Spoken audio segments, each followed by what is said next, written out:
President Donald Trump refers to amounts of temperature change as he announces his decision that the United States will withdraw from the landmark Paris Agreement on June 1, 2017. Washington. Exactly 1 year ago, President Donald Trump announced plans to withdraw the United States from the Paris Climate Agreement, ending months of reality TV-style suspense about what the administration would do as he handed a victory to the fossil fuel industry.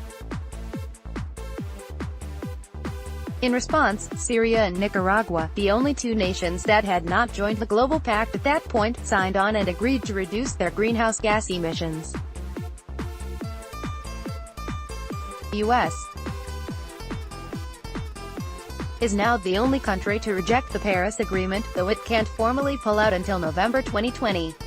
But that hardly makes the U.S. the world's only climate outcast. Rather, it makes the U.S. one of the only countries that is being honest about its failure to live up to the pact. By signing the agreement in 2016, nearly 200 countries committed to helping prevent global temperatures from increasing by 2 degrees Celsius, the magic number scientists say the world must stay below to prevent the very worst effects of climate change. The U.S.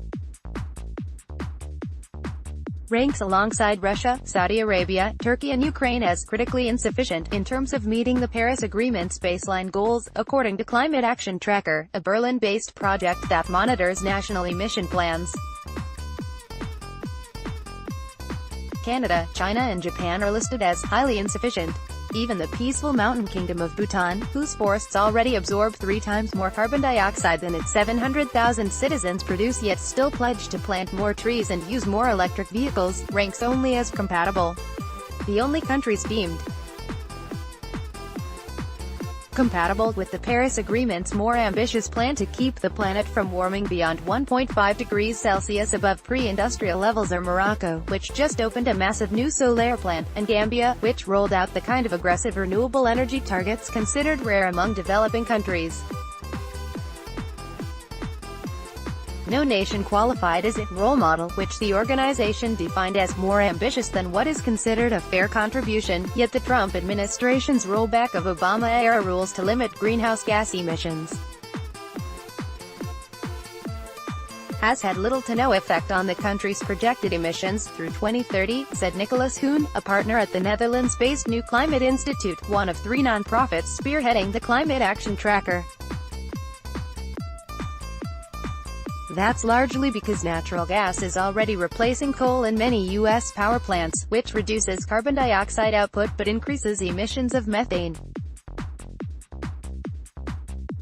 There's still more and more renewables coming online, too, which is an encouraging signal, he said. Hoon said Trump's announcement that the U.S. was backing out of Paris has had little effect on other countries' climate policies. The United Kingdom, despite considering relaxing environmental policies after exiting the European Union, is on track to lower emissions by 80% by 2050 and made headlines by going 3 days without burning coal for electricity in April. Russia remains the only country among the world's 20 biggest economies that hasn't ratified the Paris Agreement. The deal required at least 55 countries representing 55% of global emissions to take the additional step of ratifying, or formally signing on, before the agreement could take effect. The U.S. was among the ratifying countries. China's emissions are increasing, but President Xi Jinping capitalized on global criticism of Trump's pullout to tout his country's plans to help fund renewable energy projects overseas. Last year, China joined Britain and France in committing to phase out fossil fuel-powered automobiles. And China announced in January that it planned to plant 6.66 million hectares of new forest in 2018, an area roughly the size of Ireland, to fight climate change. Still, the disappearance of U.S. pressure to adopt clean energy and reduce emissions has had some impact. For example, smog-choked Vietnam, one of the fastest-growing and most energy-hungry countries in East Asia, is writing a new national energy development plan this year, and faces heavy pressure from Chinese financiers to build more coal plants. At a panel discussion Wednesday in Washington, D.C., Todd Stern, President Barack Obama's special envoy for climate change, said Trump, signaling that the U.S. is on its way out has had damaging impact on both negotiations and ambition.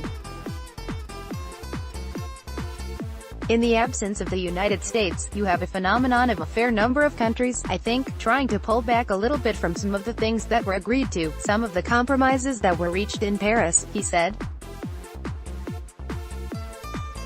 Countries in many cases extended themselves maybe past even the point where they were entirely comfortable. But they saw that this was a big moment. The good news, Stern said, is that every other country is committed to remaining a part of the treaty. They're determined to go forward, he said at the panel, hosted by the World Resources Institute. They want to implement the agreement. But don't underestimate the negative side of the U.S.'s position. Selwyn Hart, Barbados' ambassador to the United States, said that had it not been for the leadership of the U.S., the Paris Accord would not have been as ambitious as it was.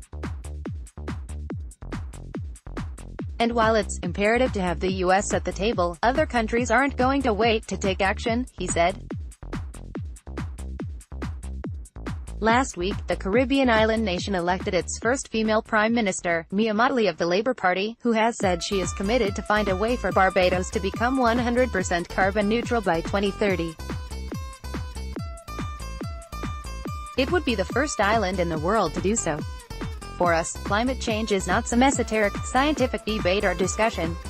Hart said, it's a reality. In 2017, we saw some of the most devastating and destructive hurricanes that we've ever seen in our entire history.